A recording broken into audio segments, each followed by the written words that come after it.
we've had some very funny situations where, how can I put it this way, we find youngsters who want to get to know each other better in dangerous situations where it's not safe for them.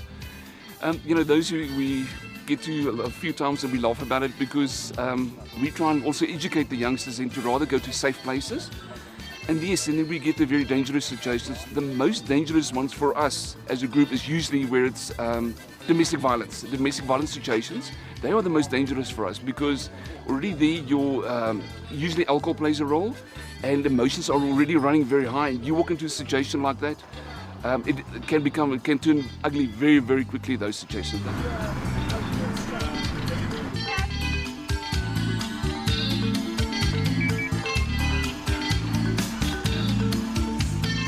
Got a call to come out to a scene, basically, and on arrival on scene we found that the patient was P4. That's a suicide. Standard procedure on getting onto a scene is block off the roads, seniors enter the premises with permission from the homeowner, and from there you assess, get needed resources, ambulance, SAPs, trauma counselling. In this case, it's mainly trauma counselling and ambulance.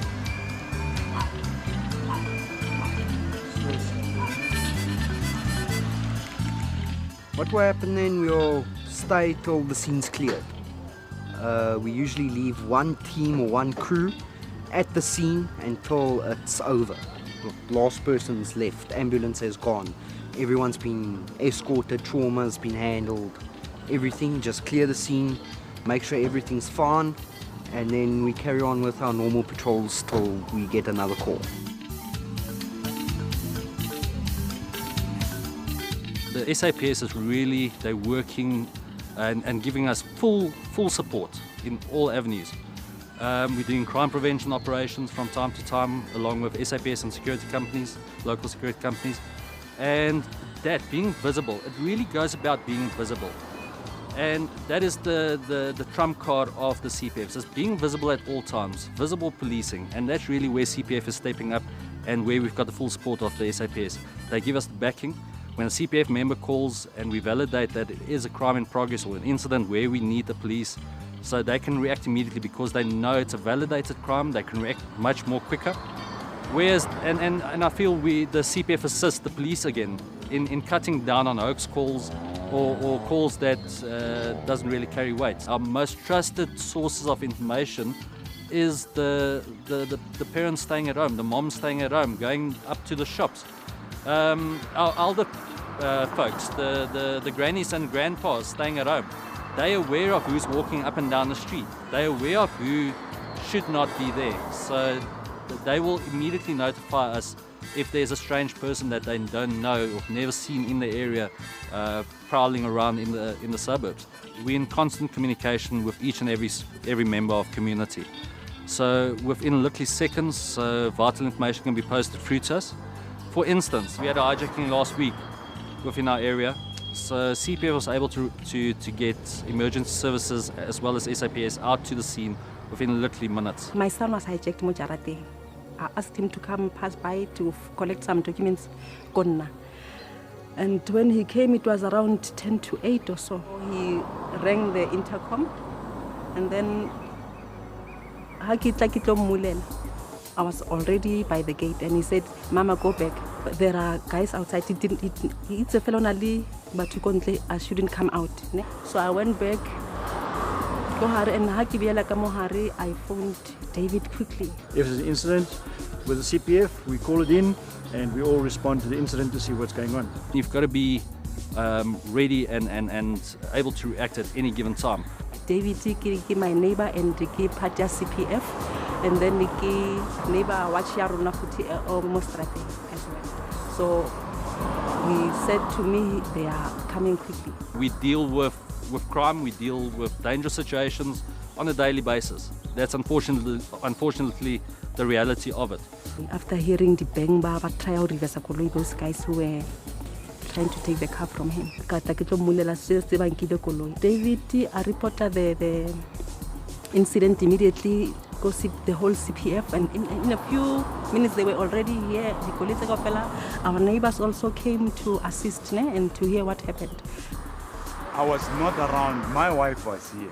She was the one who had that there were noises at the gate, and he even had the bang at the gate. So then when she checked through the bathroom window, then she could see that there were people here, but she just couldn't understand what was happening. Then she came, then she was here. She sent me an SMS that, you know what, there's been a car hijack opposite our house. So can you please just come wherever you are? The CPF went out to chase the car because they asked which direction did the car go. My son went to the police station to give a statement. And the vehicle was recovered within literally 30 minutes. When I came here, then that's when it was posted on the CPF channel on WhatsApp that the car has been recovered in Tembisa. Then I went straight to the police station to inform CPF that his car has been informed, like he has been recovered in Tembisa then, so that he can just stay calm. My son was still in the police station, and they reported to Urkole Iba Spotilo Tembisa, somewhere in a section, and then they went, the police went. He did not go with the police. The police went with, or to fetch the car, and the car was not damaged. It only had scratches because they were bumping the gate, but all other things were still fine. But phone wallet were not found, and there was another bag it was not also found inside the car. Community members need to realize criminals stay amongst us. A lot of people get upset when we say criminals stay amongst us, but that is the truth. They live amongst us and it strikes you, and we need the other community members to step up and police their own streets. Take hands with the local SAPS, take hands with local security companies to combat this crime. So to identify the criminals living within the community, and then from there we will start dealing with criminals moving in from other areas.